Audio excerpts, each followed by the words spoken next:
And what is going on, everybody? Welcome back to another episode of the Designated Players, an MLS podcast.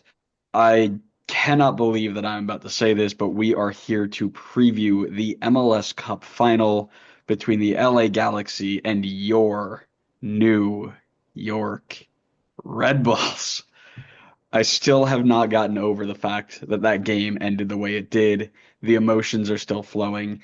I've got to edit. I mean, by the time you see this, the video have gone out, but I haven't edited the video that I made yet at the game.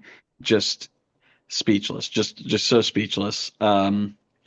Connor, I think for the next 90 minutes, we should just sit here and sing all the supporter songs for the New York Red Bulls. Just give them that an extra energy. What do you think? Yeah, let me sing all the supporter songs that I definitely know That's all for right. the I New can York I Red can Bull. teach you. I'll teach you all of them. I Um, I would rather you have me teaching. I'd rather you teach me TikTok dances than teach me Red Bull supporters songs. Unfortunately, I'm not able to do that. So, But your soccer kids my can, soccer kids can. Yes, yes, they can. and they could teach you, and you could teach me. So Unfortunately, that's not get how that's working going on to that. work.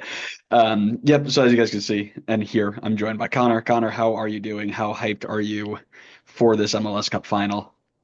Oh, I can't wait to see the That's So Metro moment that takes you down. I The am that's so so looking metro. forward to that. The that's so metro moment is the fact that we're here. Everything else is just whatever. I mean, we can spend a little bit of time talking about the games that got us here, but I do want to spend more time focusing on the matchup that's happening this Saturday. Because at the end of the day, people can watch the highlights. People can, watch the video of me at the game. I share a lot of thoughts of my thoughts at the game in terms of their tactics and the way that they line up and things that were good for us and bad for us. But I do want to talk specifically about how that sort of stuff will match up with the LA Galaxy. Of course, this is going to be Red Bull focused because, of course, it is. But before we do that, I want to throw it over to Connor for Scarf of the Week, which is worrying because it seems scarfless. So I actually bought a Galaxy scarf. It's not here yet. Me too. So what I can do in the meantime is here you go. Here's my LA Galaxy scarf for today. Woo, That's go really fun. Galaxy. That's really funny. No, I do have a scarf though. I do. Like I said, I don't have a Galaxy one. I'm not rocking a Red Bull one because I want Red Bull to lose. So I'm gonna break out one of my new scarves here. I gotta put down my mic for this one. Hold on. Oh, it's the new setup vibes. Here we go. Got the Okay. brand new DC United scarf. What's on It's the a other side of navy it? middle. Huh? Okay, so we didn't get the same DC scarf, unless you've got two. I did get two. Oh, you bum. It was a weird thing where it was like $15 and I thought it was just one scarf and then I opened it today and it was two. And I thought, wow, that's an actually sick deal. I was like, who is going to complain? Not I. Not me.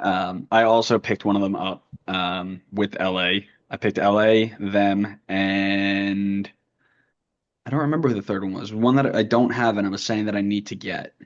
New England, Charlotte. maybe? Might be. No, I got Charlotte when I was there. Oh yeah, that's true. Might be New England. Might be a New England one. Um, Gotcha. I got like but 7 or 8 new scarves that are coming. that is so Well, badass. technically, I guess maybe it's now 8 or 9. I didn't realize I had two Yeah. DC scarves in there, but there are some really good ones in there, so I can't wait for them to come. They stepped up their scarf game this year. I will agree with you there. I Um, also shipped out some more money you than I did. usually do. Usually I'm like, I won't get it unless it's less than $10. And this year I was like, forget it. Let's spend a little Vibes. money. Well, and you know what? You know what's funny too is as soon as that was done, you lost a bet and had to buy another jersey. I did. I That did. And you is, know what? You are lucky that I am a frugal man because you know what I immediately did after I finished that phone call with you? you cried. I went online and I looked up how much a Rafa Marquez RBNY jersey would cost me. And it was a little bit too pricey for my liking, but that was my first thought was to get a That would Marquez have Red Bull one. that would have been an instant block for 3 weeks from the pod. I would have like you would have been kicked off so fast. Um, Yeah. There no, I was a do. signed one. I almost did that one. It Oh, wasn't you even know like what? ridiculous. That I would have been disappointed, but I would have been like, all right, at least it's something cool like you could hang up one day, you know? but I did buy my Red Bull jersey. It is in the mail. It's coming. I just bought a cheap one that I think it's last year's yellow one, if you know what I'm talking about. Well, yeah, we It still wear that yellow one. Actually, we wore it last night, but um, there you go. it Yeah, I phases got out that one. It was this. like $60. Yeah, it phases out this year. So thank God. Hate that kit. Well, Um, then now I'm extra glad I got that one. I only hate it because we don't win in it. We You usually just won lose. last night, Nate. You Well, just won to go to MLS Cup. it's so funny because they came out in the yellow kits, and I turned to the guy next to me. I'm like, "Oh, have fun at MLS Cup. We never win in these kits." I think we've won. I think that's the third win in 2 years in that kit. It's Well, genuinely as long been as you that win bad. when it matters. Yeah, yeah. Well, I do want to shout out the reason why you bought that kit before I go to my scarf. Connor, what was the bet? What was the bet that you made? Why don't you tell the people? I told Andrew, I said, if you, without making the first interaction, get recognized as from being on this podcast, that I would buy a Red Bull jersey. You did, and the first thing that happened, I got roped into the supporters section at Red Bull. Went to go scan my ticket. They told me I was at the wrong gate, so I turned around, and as I was walking out, Owen, I didn't get his last name. His name's Owen. Didn't even stop me, just kind of slid it in there and said, "Hey man, love your podcast." And I literally stopped and I turned, "Wait, you know who I am?" That's literally the phrase I told him when he said that. And he goes, "Yeah, dude, I really enjoy your pod." And that's when I took a picture with him. So I don't know if I'll post it or something. But we took a picture and then called you and told you get buy-in because you just lost the bet. Coolest moment I think in the 5 years we've done this. That kind of was uh, was really good. So Owen, if you are listening or watching, give us a comment. Let us know where you are at so we can give you a proper shout out. You are an Yeah, let me know absolute where you're at legend. so I can forward you the invoice that I just got. Thanks a lot, Owen. You are an absolute legend, mate, and I'm glad that we were able to see a good result. I grabbed the scarf out of my travel bag because I just came home today from Orlando, and here we are with the scarf that took us to MLS Cup final. I'm wearing the bucket hat because my other hat is in the bag somewhere and I didn't grab it. But yeah, we're here. We waffled on a bunch. Where do we start with a 4 hour monologue of the Red Bull game against Orlando? Do we start with a 20-second recap of LA Seattle? Like, what do we do here? Listen, if they want the 4 hour recap of the Red Bull game, they can just go watch your vlog video. I'm sure that's going to be like literally the entire game broadcast from your perspective. No, So no, there wasn't a lot going on outside of a couple big chances, but yeah, listen, Red Bull got through Orlando in just the same fashion that they've gotten through everybody. They weren't very dangerous in the attack. They bailed themselves out with some big saves or last minute challenges when their press didn't work. Um, and they scored off a set piece, right? And they were defensively sound for the most part. They gave up one or two big chances. They were defensively sound for the most part. And what you just saw was it was just a team full of belief again. Peter Stroud came in for Felipe Carballo, who is our big designated player midfielder, and was an absolute unit. Dude was all over the place, winning challenges and winning tackles and advancing the ball upfield. And again, we didn't really create a ton until we got that one set piece. We had one shot on goal. It was that goal, one shot.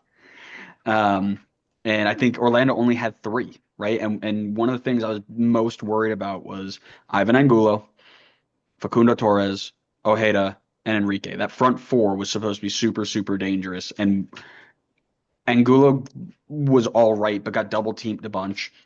Facundo Torres felt like he never touched the ball outside of his one big chance. Like we neutralized them really, really well. And the big thing for us was we won the second ball more times than we lost it in that press, right? We pressed them. They went long. Andres Reyes won the first ball, and then we picked up the second more times than we didn't. And that's what kind of threw them off their balance. We didn't let them possess a ton. They had to go long more often than they wanted to. It looked well executed. They knew what they were doing. It was an intentional game plan. And Orlando, again, they didn't take their chances. We took our one, And that was the story of the game. And that's been the story of the game the entire playoffs, right? Think back to New York City. How many one-on-ones in New York City missed their tap-ins, right? Think back to Columbus, right? It's 75% of possession in the first game, and we just sat in and Cornell made like 9 saves, right? That's just the story of what we're doing here. Um, it is a tried and trusted method of Red Bull, and it's going to have to work against LA. Yeah, we'll talk more about that one later. I'm not going to spoil anything on that yet, but no, you're right. I mean, I you were the editor, so I have faith that you will do this for me. But go play the clip of where I said that one of the things in Red Bull's favor was the fact that Orlando was just not taking advantage of their chances, and they did that. They were still able to get by because I think they were playing against teams that were just so incapable of scoring that all they needed to do was make, get one of three, one of five, or whatever to go in, and you can move on. You come up against Red Bull. Sure, they're still not lights out attacking team, but they are good enough that they will make better of their chances than Atlanta or Charlotte could. And sure enough, Orlando continued to do what they did in the attack, which was generate chances and not take advantage of them. I mean, there were two that I could think of off the top of my head that were just like clear cut chances that they should have done much better with, and they didn't. And Red Bull did exactly what they needed to and what they have been doing all playoffs, as you said, in taking advantage of the few chances that they generate. And that's all they needed. And then that was it. It was wraps. At that point, Orlando just couldn't generate enough to break through. Red Bull can pack it in and do what they've been doing for the last few series in this playoffs. And all of that just resulted in Red Bull playing their tactic better and moving on as a result. I don't think it's hard to argue that they've looked like the stronger team on the field in like almost any of these series throughout their playoff run so far. And yet they find ways to win games. And that's all you need to do in these playoff games, especially these one-off playoff games. So credit to them for sticking to their tactic and doing it well.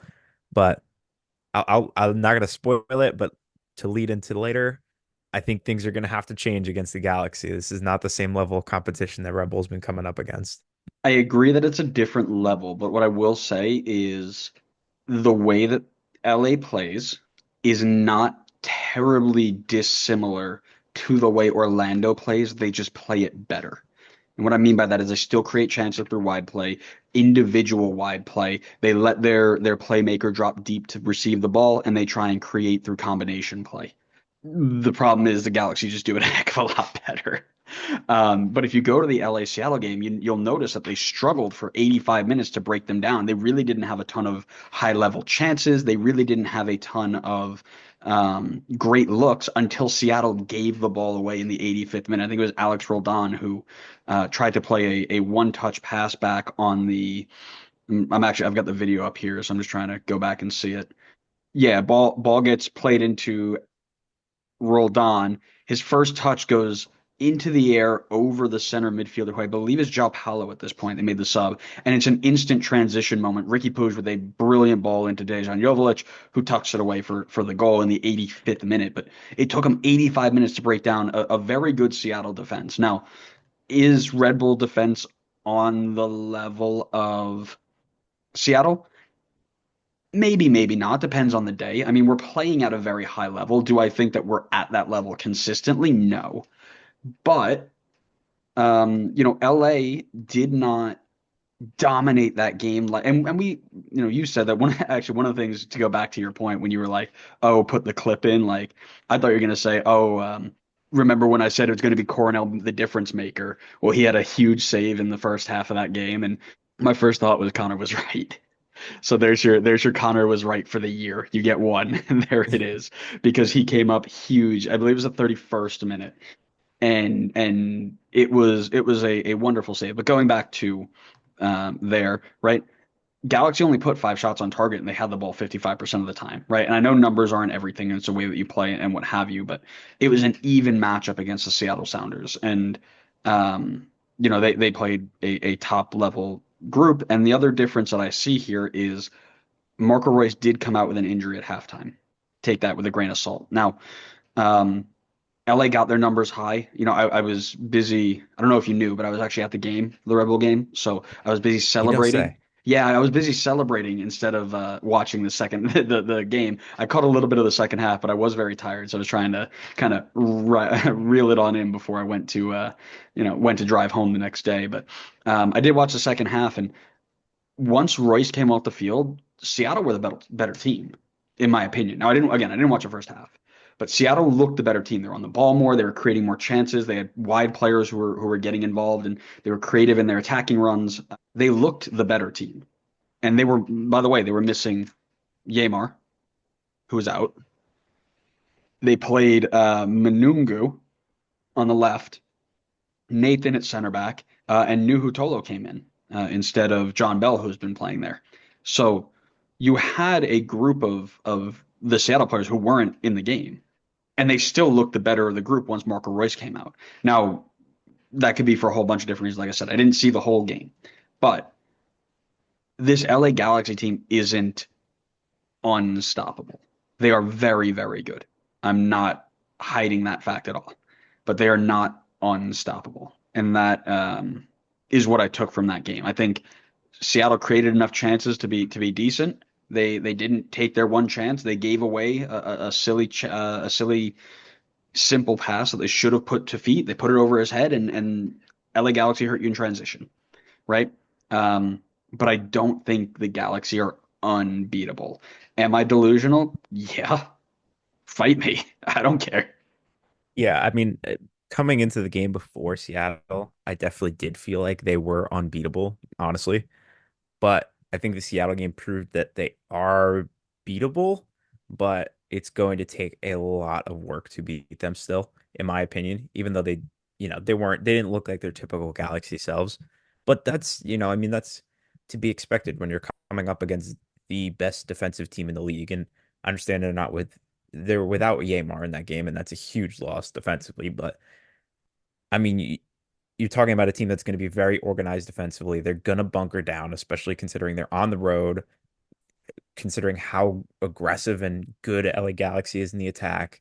So it's going to be hard to break them down no matter what. Like, and we could talk about Nathan like coming in as the Yamar replacement, but like He was that's a solid. guy that not too long ago we were talking about in the same category as Yamar. Oh, and he Obviously, he was is. he was very, very good when he came in. I saw him in the second half. He had a couple of really, really solid defensive plays that, um, it if it was not for him, it would have been more than 1-0. That's for sure. Yeah, and I'm not saying that like I wouldn't say that he's on the level of Yamar anymore. I think injuries have hurt him, set Hmm. him back a little bit. But yeah, I mean, it's not like some 18-year-old homegrown or like Omar Gonzalez getting thrown out there to like Oh, hold down the fort. we will not Um, hear this Omar Gonzalez slander who's about to win a domestic treble with Bruce Arena in San Jose next year. I will I'm not looking hear it. forward to it. I I'm will looking not forward hear to it. it. Well, they're not going to do it without Emma Boateng, but that's another topic for another time. How much GAM do Um, they get when they sell players? Sell everybody. Espinosa's gone. 3 mil GAM in, straight over to New England. Emma yeah, Boateng, come with me, please. gonna make the Paul Arriola trade look like peanuts. But yeah, no, I think they looked beatable, but it doesn't look like they're going to be easy to beat in the slightest. And No, nobody who makes MLS Cup is going to be easy to beat, unless it was Atlanta, of course, but that's a different story. Yeah, nobody's going to be easy to beat, right? I don't know. Red Bull might be pretty easy to beat. We'll see. You're not wrong, right? It'll depend on how they play. So why don't we talk a little bit about that game? So, how many times have you tried to get back into the gym but gave up because you couldn't track your progress or you didn't even know where to start? I know consistency has always been an issue for me, leading to the start and stop phase of going to the gym, working out for a few sessions, and then just giving it all up before trying it all again in 6 months and getting the same exact result. Well, today's episode sponsor, Alpha Progression app, is perfect for all levels of gym users, from those starting out for the very first time to the most experienced lifters out there. The Alpha Progression app is the go-to app for anyone trying to maximize muscle gain. It's a science-based app developed by serious lifters with personal training and competitive bodybuilding experience. Alpha Progression has been recognized not once, but twice as the app of the day by Apple and are the top rated fitness app in Germany, starting its expansion overseas to the US. I've actually given this app a try myself, and the amount of detail that you can work with is insane. Its user interface is so easy to use, even with the amount of features that it has in this app. You can choose from a quick workout logger or have the app build you a plan based on the type of training you want, the muscle groups you want to focus on, how often you plan to work out, even the splits of what you want to work out and what you want to hit on which days. It is so in depth, it's crazy. There are over 1,000 trillion input combinations, so you will never get bored doing the same workouts day after day, and the quality is amazing. The plans they created measure up to the best personal trainers in the world. Even professionals who cost $500 per month say that they set their plans up the same way Alpha Progression does. And not to mention, their algorithm continues to track you as you work out, and it links your workouts together, recommending solid progressions to ensure long-term success. Instead of paying trainers who cost $7,000 a year, you can get the Alpha Progression app for just $12.99 a month or $80 a year. I'm no mathematician, but that's almost 90% less than what you would pay those overpriced trainers. Are you not sold yet? Sign up with a 2-week free trial to see if it works for you. And once you are hooked and ready for the full thing, get yourself 20% off the first payment with our discount code. Head over to alphaprogression.com/ the DP pod, save some money, and start working to your dream self today.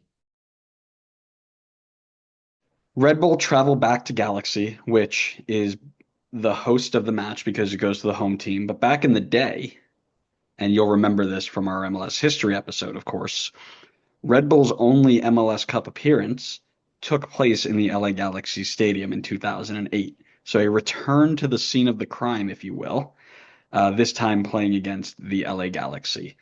Red Bull have been deploying this 5-2-3 hybrid, and that's something we'll talk about here in a little bit tactically, while the Galaxy have a 4-3-3, but it's really a 4-2-1-3, and Ricky Puig has freedom to go wherever the hell he wants. And that's going to be really important because when Red Bull defend, and I wish I had my little tactics board out here, and actually, nah, I won't bring out the book. All my chicken scratches in there, but one of the things I noticed because I take notes during the game. That's just how I read the game. Red Bull, when they are out of possession, are in that 5-2-3 or a 5-3-2, depending on where the danger man is. But Emil Forsberg is playing almost as like an outside winger who is supposed to get the ball out of, after we've won the ball in a good area, get it to his feet. He turns and plays a quick transition. The problem is he doesn't track anybody defensively. I mean, negative defensive out. Like Messi looks like he's a prime box-to-box midfielder compared to Emil Forsberg. That is the level of defense he puts in, or lack thereof. That means there's going to need to be a tactical switch because the entire playoffs and pretty much the entire season, Ricky Puig has basically dropped into the number 6 role to receive the ball, turn and dribble at players. So if we're not tracking him properly, he's going to tear us apart. So I think what you end up seeing is almost Emil Forsberg gets transitioned into a central forward next to either Lewis Morgan or Dante Van Zier. And one of those other two, Morgan or Van Zier, drops into the 10 and picks him up as a first line of confrontation. That's the first thing I would like to see. I can go on for about another 45 minutes, so stop me and say something. I'm visualizing what you're Yeah, putting yeah, together. No, I because mean I think it makes sense. You can't rely on Forsberg to track back and defend. So it probably makes more sense for some one of either Morgan or Van Zier to be a little bit deeper than Forsberg in terms of you know, uh, playing at least the slightest bit more defense than Forsberg brings to the table. But I think you also can't get into a situation where all three are not defending right. because as strong as those seven might be defensively, you're just not going to hold off the Galaxy with just seven guys playing defense in front of the keeper. They will pick that apart eventually, and they will make you pay for it. And yeah, I'm not sure what they're going to do about that, but Forsberg's not a guy you can take off the field. Like you got to find a way to get him in there, even if he's Hmm. not going to be playing any defense. If that means you got to change up the shape a little bit, and somebody's got to drop deeper or somebody's going to move wider. Maybe that's the case. We'll see what happens. I would be interested to see if somebody kind of slides over a little bit more towards Cameron Harper's side, because I know Hmm. Harper's not a true defender. He was like a winger turned wing Yeah, he's back. turned. Yeah, he's gone attack to defense transition. Yeah. Yeah, and I personally say what you want about how he's been in the playoff run so far. I don't think I trust him full 90 minutes to go one on one against Joseph Paintsil. I think he's gonna need a little bit of help, and I wonder if that means that one of those three, probably more likely one of those two outside of Forsberg, inches like favors a little bit more towards Cameron Harper's side to give him a little bit of defensive help there. Yeah, well, let me that's a great transition point because one of the things I wanted to note was that the shape that Red Bull play, I think, actually gives them a little bit of a defensive advantage in this game against the Galaxy because as I mentioned in the kind of little review that we did of the Red Bull Orlando game, one of my things that I was most worried about was Ivan Angulo against Cam Harper and John Tolkien against Facundo Torres or Dagger Dan getting forward, whatever it may be. But one of the things that this shape does, this little five back shape, is when they are in good shape, really, really good shape, it gives them that extra support on the outside, right? So if Joseph Paintel's going up against Cam Harper and he beats him, Sean Nealis is right there to win the next ball, right? It's not like we have to shift all three defenders. We've got enough back there where they're already shifted to that side, right? Same thing on John Tolkien's side. John Tolkien gets caught up field. Instantly, the first thing that's going to happen is actually it's Sean Nealis on the left, Dylan Nealis on the right. So if John Tolkien gets beat high or goes to win a ball and loses it, it's Sean Nealis the first step, and then you got a natural back four anyway, right? So back five, because I can see you trying to visualize in your head. Back five, No, right? I know how 5 - 1 works. Right. So he goes shift, shift, shift, shift. Now you just got four, right? That's how that works.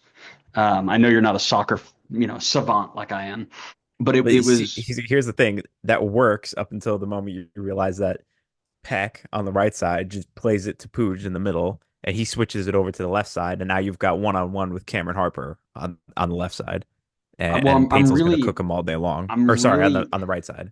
I'm really interested how Ricky Pooge is going to get the ball when he's in Danny Edelman's pocket for 90 minutes. I'm not Here's the so thing: he's not going to be in his pocket. He's going I'm to be not running so laps sure that he around can Danny do that. Ellerman. That's the problem. Is I'm not so sure. Like once you're in the pocket, there's not a lot of space to like get out of the pocket, and you're only released after 90 minutes when he takes out his phone and his keys and other stuff. I was like, oh, Ricky, how'd you get in there? Sorry, buddy. Um, yeah, well, and that's the thing, right? And real like on a serious note, right? That's the important part is with this shape, the important thing is to prevent that switch of play. You're absolutely right. If you're shifting over, you got all these numbers, you can't let it go the other way, right? That's something the Galaxy are very good at. And if I'm the coach, which I am not yet, but if I'm the coach, all day we're training preventing the switch, right? Trap them in the corner, get numbers behind the ball, and prevent the switch. Or at least prevent the early switch. Prevent the switch to the point where we can at least get numbers back. So then if it does go, we can shift again, right? Because that is going to be killer. We did that against Orlando really, really well because they only attacked with a couple. It was Angulo, Enrique, Ojeda sometimes, and Facundo Torres sometimes, but they very rarely went with all four. It usually was one or two of them. So if that's the case, I still think we'll be okay. But I know LA Galaxy attack with way more than two or three of them. They usually go with four or five, right? So you need to prevent that early service, you need to prevent that early switch. But this shape did it really well. There was a pattern of play there where the ball gets switched early. We were kind of brought out of shape. We stepped once, missed the first tackle. Second guy comes, he gets shredded. Third guy comes, takes it off of him, right? Which wouldn't necessarily happen if we had four. With five there, we're able to do this kind of last ditch defending, right? And even then, we still have one more card in our back pocket, and that's Carlos Cornell, right? Who came up massive against Orlando in the one-on-one chance that he had. No, again, I'm not here saying, yeah, this is gonna be light work. Like we got a back five. LA Galaxy cannot break down a back five because they played against Colorado, who I'm pretty sure deployed a back five, and it didn't work very well. But the way that this back five works is it's just very, very defensive and force you to break us down. And as you mentioned, they do have the talent to do that. So I'm not holding my breath on anything.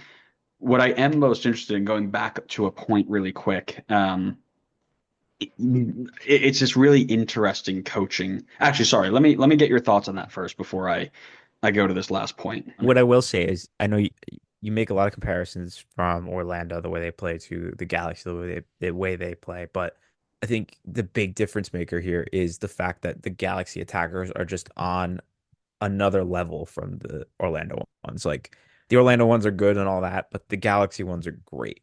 And if Peck gets the same opportunity that Facundo Torres had, he's burying that. I have no doubts about that. Like Cornell can be on top of his game as much as he wants. If Peck is standing that wide open in the box, he's burying it. I have no doubts about it. And I would certainly doubt Facundo Torres much more than I would Peck at the moment. So like those kinds of chances, I just don't think you can give up against the Galaxy. Like I'm probably just going way too hard for the Galaxy, but I truly I think they are beatable. But for Red Bull, my opinion, the way they've been playing the entire playoffs and the way I think they probably should be playing in the cup final as well, they're gonna have to be like near perfect defensively. Like you can't have those slip ups. And I know you mentioned like, oh, if somebody messes up, there's the next guy up or whatever. Sometimes it gets broken through, and Orlando proved that. There were Hmm. a couple of Oh yeah. chances where guys had opportunities to score, and where Orlando's not taking advantage of their chances, I truly think the Galaxy will 100% take advantage of those and make Red Bull pay for those mistakes. So I think Red Bull have a chance to take down the Galaxy, but in my opinion, you got to limit that to like maybe one a game. All right. And like maybe you get lucky, maybe you get fortunate, like shot off the post or a guy just flubs the shot or whatever. But you can't give them too many opportunities or they're going to start killing you. Well, I think you're pronouncing his name wrong. I think it's not Peck. I think it's Peak, like peaked in the conference finals and is going to absolutely ghost against John Tolkien. I think that's what you mean to say. Oh man, am I God, I am I hate you. hiding my anxiety well enough? Oh man, it's really funny actually because I went into Orlando and I was like, low key, don't even care. Like New York City was the one. If we got past City, I was like, I don't even care. Like we could get to MLS Cup final, don't care. Like City was the one for me. And then they did the pre-match thing and everybody was getting kind of really into it. And I like just kind of sat down. I was like, oh, now I'm anxious. Now I'm kind of scared. Orlando was great. It was a really good vibe. If Orlando can do that with 22, I'd be blown away at what Atlanta at 70 would look like, truthfully, because I know we were going back and forth on it for a while, but yeah, that might be something really fun to look at. The one thing that I wanted to kind of throw in there too was the coaching decision. So you mentioned it too, like, oh, do you change shape? Do you change roles and responsibilities? Like, how do you as a coach then decide, okay, we've just gotten through Columbus, who is arguably the best team in the league, our rivals on a baseball field, and one of the best attacking teams in the league at their home stadium, giving up 2 goals in 4 games. And we've won three of three on the road, all of them in 90 minutes, all of them shutouts. Do we really want to change our shape? Do we really want to change our personnel if we don't have to? What do we want to do here? And I'm curious, if you were the coach in this situation, would you do something like change your shape and go more of a traditional 4-3-3 to match up straight up with them? Would you go and drop Forsberg more centrally to make Puig play wide? What would you do? I feel like, I mean, I'm looking at the personnel that was on the bench for the game against Orlando, and I really just All don't five see. teenager, all five teenagers we had. Yeah, I know. Yeah, it's like three guys, four guys in the rotation, and then a bunch of teenagers or whatever. I don't really see how you can change it up too much from where you are right now. I mean, the only thing that I thought of maybe, but it doesn't look like you really have the guys to do it, is maybe swap out Cam Harper at the start of the game, and you could bring him in as a second half sub if you need to, and just go with somebody more defensively. Because realistically, like the Galaxy are probably going to come out hot, right? Like MLS Cup final. They finally have resurged after being down for a number of years, and they're at home for the game. Like I think they're gonna come out firing. It's it's really gonna be like you're gonna have to like control that fire, and it might be better to have someone a bit more defensively in at that spot than Cam Harper. But I don't really see an alternative. So I Mm, would agree with you. I think maybe the only thing you could think of doing if you really wanted to is maybe Wiki Carmona for Peter Stroud, but I personally wouldn't because we were just talking about how like you want to control the Galaxy's ability to switch the ball from one side to the other. I think Stroud and Edelman will do that better than Carmona and Edelman. So I think you stick with that, and then if you need to go more attacking, that's where you think about bringing in Carmona. And then the only other thing I'll say is we talked about it before, but one of the two attackers up top, Morgan or Van Zier, I think is going to have to be, maybe even both of them, to be honest, are going to have to be more willing to drop back and do a little bit more defensive work. Because like you said, Forsberg's not going to do it. So even if you keep Forsberg central, you can kind of have him just float wherever towards the top of the towards like midfield if you're playing defensively, and Morgan and Van Zier can maybe drop towards one of the flanks. So you could just do it based on whichever fullback, I guess, is getting attacked or maybe is caught up field from an attack. But I think shape wise and personnel, I probably wouldn't change anything going into the final. no, I think couple of good notes there. It's a very difficult decision to make. Now, one of the things you mentioned, or you didn't mention, right, and that's Felipe Carballo, who was out with a little bit of a knock. He didn't travel to Orlando, or he didn't play. He wasn't listed on the roster. I would assume that they're going to do everything in their power to make sure he is ready for this game. So your instant switch would be Edelman or Edelman and Carballo instead of Edelman and Stroud, which I'm also not so sure would be the right correct move because Stroud was fantastic. So again, that's another one you weigh up, and this is the joy of coaching because you have all these key decisions to make, and it's almost like a puzzle, right? How do you put it all together? One of the things I would do is drop either Morgan or Van Zier next to. So, like I mentioned, they did a 5-2-3, and those guys were high. They were pressing the wide players. So it was Santos and it was Dagerdan or whoever subbed in there.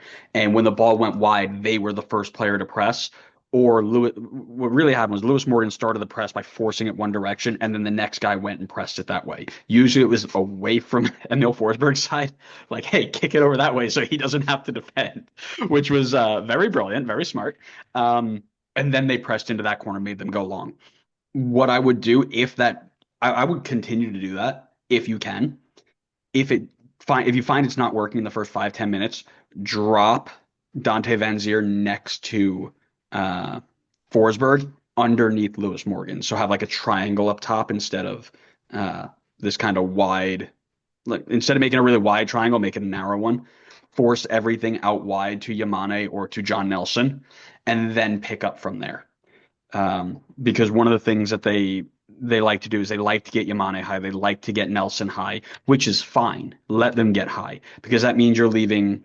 I believe it's Garces and Yoshida in a one-on-one with Lewis Morgan. The team plays in transition. The team should play in transition. For whatever reason, they thought that they were prime Barcelona last night and tried to play 20 pass sequences out of the back, and it would get into our center midfielder facing our own goal, and he's like, "Oh yeah, I'm basically Sergio Busquets," and then he'd lose the ball right on the top of our box, and he'd get a chance. What they should do is not have the ball, let them all come up, and then say, "Hey, Lewis, get, get, go, go faster." And that's what I believe they should do. Now, will they? I don't know. They developed some chances in the build out, but for the most part, it was giveaway after giveaway. You can do it one of two ways. You can leave Dante Van Zier up top or Morgan. Morgan's faster. Dante Van Zier wins the long ball better. So maybe you put Dante Van Zier up top, Lewis Morgan in, playing the long ball, and then have Morgan run through. Do something like that. The other kind of concept I saw in that game that I thought could be very, very interesting in this sort of setup is keep that narrow triangle where they can't play through to Ricky Puig as easily, right? Because as we mentioned, he likes to float in, pick it up right off the center backs, right? So drop Lewis Morgan down right where Puig usually would get the ball, pinch Dante Van Zier and Emil Forsberg in so that if he does get it in behind, there's a first pressure to get it off of him. Allow Yamane and Nelson to have the space in front of the wingbacks and then allow them to engage once you've gotten everybody shift over, right? So if it's Yamane and it's on John Tolkien's side, let Yamane get high, let Carballo and Edelman or Stroud or whoever it is do the dirty work in the midfield to prevent them from coming up the middle, and then slide Sean Nealis over and say Johnny go, and let Johnny press Mickey Yamane, or have Cam Harper press John Nelson as Sean Nealis or Dylan Nealis slides over, right? One of the two in that sense. You could get your wingbacks higher in that sense and still be covered, but you need to be really, really tactically strong about that. And I'm not so sure this team is ready to do something like that. So personally, I would stay pinched in, stay nice and compact, win the ball, find the highest target, and let those three, that triangle three, keep them nice and compact and let them just cook off each other. Because at that point, I don't believe that you're going to win this. If you open this game up to a track meet and just, completely free flowing, completely open like an El Trafico, right? Think about the games LA Galaxy versus LAFC, right? Where it's just Buwanga making a transition run and then there goes Paintsill. There's Peck on that side. Christian Oliveira have a run, right? I think we lose that game. But if we're defensively sound and we can find our high target and then release one of our wingbacks, we still have four back there and let Cam Harper go or let John Tolkien go. And we still got that support there. I think that's a better strategy for us. I hate to be that guy, but I think Red Bull got to play for pens here. I don't think you're beating these guys straight up. And this is something I said about Orlando too when I was in the stadium. Like you look at Orlando's bench, it's like Nico Ladero, it's Luis Muriel, it's Duncan McGuire. And you look at our bench, it's like Julian Hall, you turned 16 last month. Who's that over there? I genuinely have never seen you on this roster before in my life. Like the power they could take off the bench, right? Look at the subs they made against Seattle. Gaston Brugman, who we had as a top three center defensive mid like a year ago. Diego Fagundes, who has been in this league for like 25 years, and he's still a very promising young talent. You never know when he's actually going to break out. He is our Jesse Lingard, I know. And Marky Delgado, who's like a legitimately solid center midfielder in LA. And Don't then forget they have Julian Alde too on well, there and if I'm looking at this they too, want to. and these are the players they didn't even bring in, right? You got Jalen Neal, who's like supposed to be the center back of the future for the men's national team. Julian Aude, who's a U22 or a U23 Argentinian world champion or something. Eric Zavaleta, treble winner. Miguel Berry played at Atlanta once. Like He did. He did play there are Atlanta once. some legitimate threats coming off the bench here, and just for fun, let's go ahead to New York Red Bulls just for fun. I had it up before. It, Did it you? it's what you're talking about. It's Yeah. like You had Noah Isla, who's a rotational center back, great. Actually, you know what? This bench wasn't that bad. We had Serge Ngoma, who is the future. If he never gets hurt, he would be unreal. He'd already be gone. Julian Hall, 16 years old. Dennis Yangar, very fast, no first touch.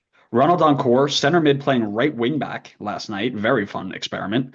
Wiki Carmona, who can provide you something, but he's keen to take players on 1v1, and his success rate is not that good. Elias Manuel only scores against Charlotte. Corey Burke didn't know you were still on the team. Good to see you. Good to see you. And then Noah Isla, right? So you look at that and you're like, all right, right, yeah, we know who's winning the bench battle. right, Marky Delgado starts. All right, oh man, he can't go. All right, what do we need? We can Marco Royce on. We can put Gaston Brugman on. We can put Diego Fagundes in there if we wanted to. It's like, okay, man, Peter Stroud goes down, or Carballo goes down. It's like, okay, we got Peter Stroud, then who's next? That's not good, right? Like we aren't that deep. So I don't think that you're going to, right, you're not going to run them to the ground and be like, okay, great. They got dead legs back there, subtime. Let's get the killers on.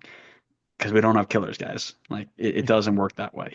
But yeah, no, listen, I am delusional out of my mind, and I am excited for this because why not us? We aren't supposed to be here. We weren't supposed to get past Columbus. We got past Columbus. Weren't supposed to get past City. Got past City. Definitely weren't supposed to keep Orlando scoreless. Check.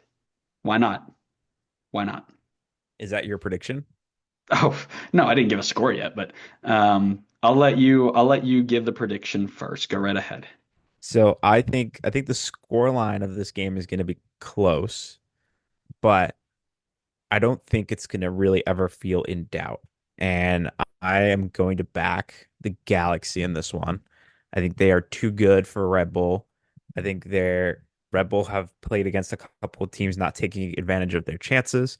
I don't think you're getting away with that with the Galaxy, even though they weren't as clinical against Seattle.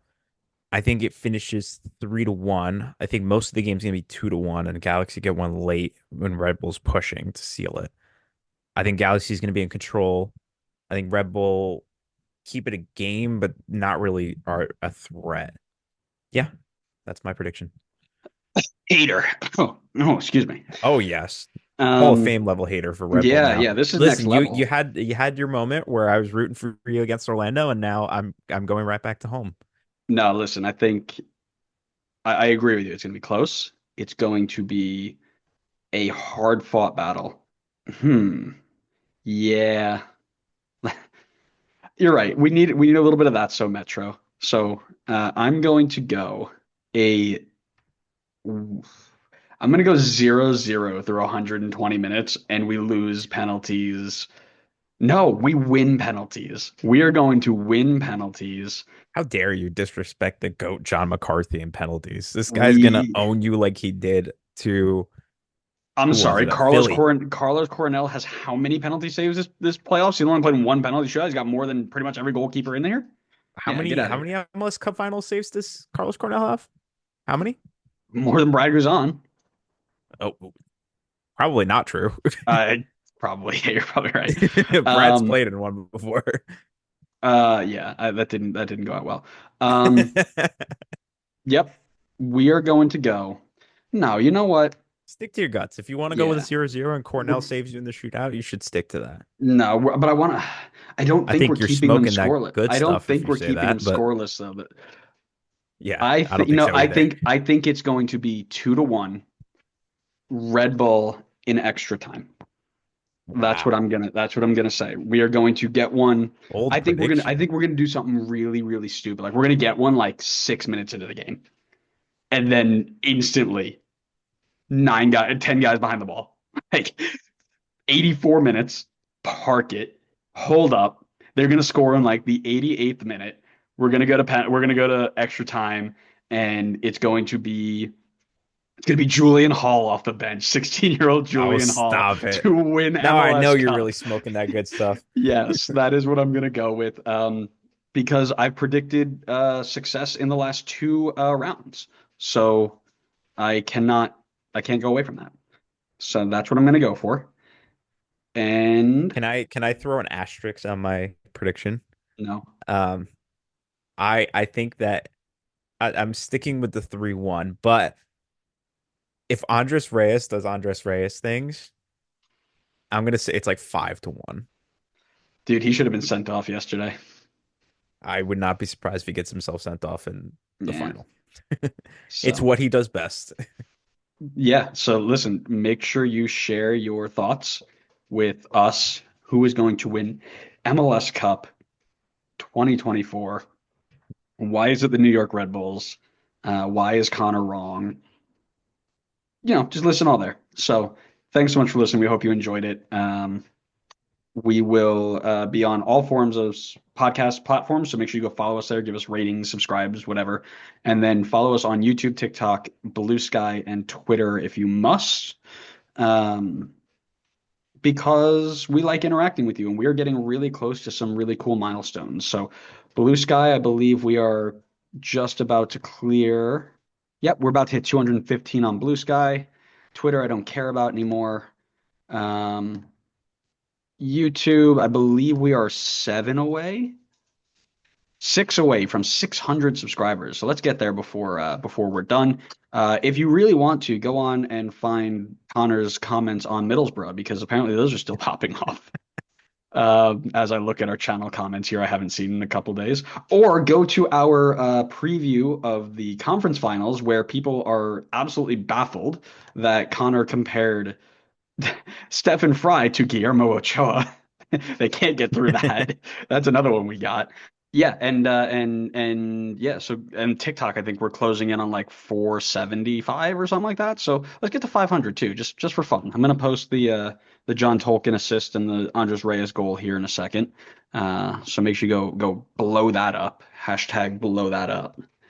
And then yeah, Connor, you got anything else you want to say? No, sir. Great. Let's go Metro. Here we go. See y'all later. Have a good one. Bye bye.